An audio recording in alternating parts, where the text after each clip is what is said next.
राज पहले भी लास्ट भी ये, तो एकमात्र यही बने। दिया कुमारी जी जो कल उप मुख्यमंत्री बने हैं वो मान सिंह जी की पोती है ना। मान सिंह जी की मैंने अभी कहा 3 रानियां थी, उनमें जो सबसे बड़ी रानी थे उनके बेटे हुए जिनका नाम था भवानी सिंह। क्या नाम था? जिन्होंने बाद में इंडियन आर्मी ज्वाइन कर ली थी। 1971 के वॉर में वो महावीर चक्र थे। क्या मिला था उनको? महावीर। 1971 में महावीर चक्र मिला। सैम बहादुर कौन कौन देख के आया? अरे यार केवल 7, 8, 10 लोग सैम बहादुर देख के। तुम्हें देश के प्रति कोई भावना नहीं है? एनिमल। तुम एनिमल ही हो सर। यार सैम बहादुर तुम्हारा जीव भी नहीं करता कि आजाद भारत का सबसे महान व्यक्तित्व है, कोई मुझे पूछे तो सैम है। मेरे से कोई पूछे कि देश आजाद होने के बाद में सबसे महान व्यक्तित्व कौन रहा था, वो सैम मानेकशॉ। सैम मानेकशॉ हालांकि मूवी में देख के इतनी अच्छी नहीं है, मुझे वो अच्छी इसलिए नहीं लगी क्योंकि उसमें जितनी बातें बताई वो सारी मुझे पता थी।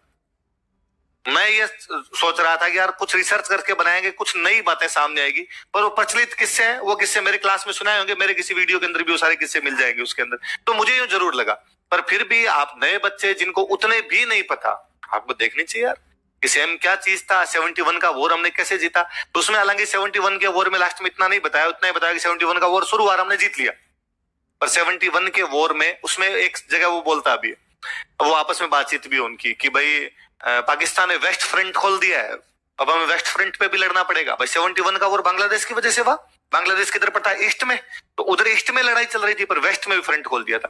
वास्तव में 3 फ्रंट खोले थे, east Bangladesh, west Jaisalmer, north Punjab.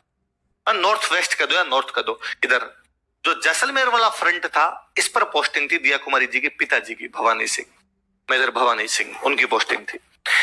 तीनों फ्रंट पर हमने अपनी सेना खड़ी कर रखी थी कि भाई किधर से भी हमला हो सकता है। बांग्लादेश की साइड से हमला हुआ, उधर हमने संभाला, पंजाब की साइड से हमला हुआ, उधर हमने संभाला, लेकिन पाकिस्तान ने जैसलमेर वाली साइड से हमला किया ही नहीं। भवानी सिंह जी बैठे बैठे बोर हो गए, तो भवानी सिंह जी ने पाकिस्तान पे कर दिया,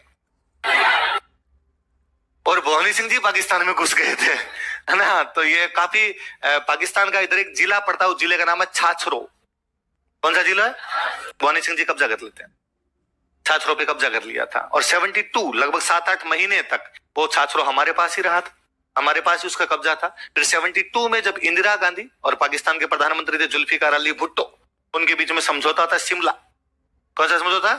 तो सिमला समझौते में भुट्टो कहते हैं भाई वापस दो छाछरो हमारा, तब हमने छाछरो वापस दिया था। वरना 6 महीनों तक छाछरो में हमारे कलेक्टर बनते थे, कैलाशदान उज्जवल कलेक्टर थे।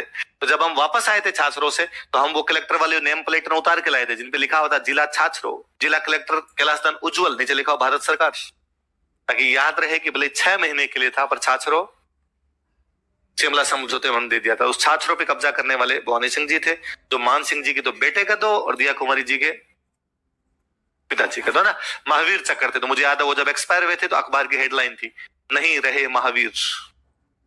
तो महावीर चक्र मिला हुआ था तो नहीं रहे महावीर। भवानी सिंह जी ने भी जयपुर से चुनाव लड़ा था, एमपी का चुनाव लड़ा था, कांग्रेस से लड़ा था, हार गए थे, है ना। पहले कांग्रेस, दिया कुमारी जी तो बीजेपी से है, भवानी सिंह जी ने तब 89 के आसपास कांग्रेस से चुनाव लड़ा था और उस चुनाव के अंदर वो हार गए थे। तो ये जयपुर वाली रॉयल फैमिली का जो परिवार था, ये आजादी के बाद से भी पॉलिटिक्स में आ गए। गायत्री देवी हो गए, भवानी सिंह जी हार गए पर चुनाव तो लड़ाई। भाई 3 पीढ़ियां लगातार होगी, भले बड़ी बात है।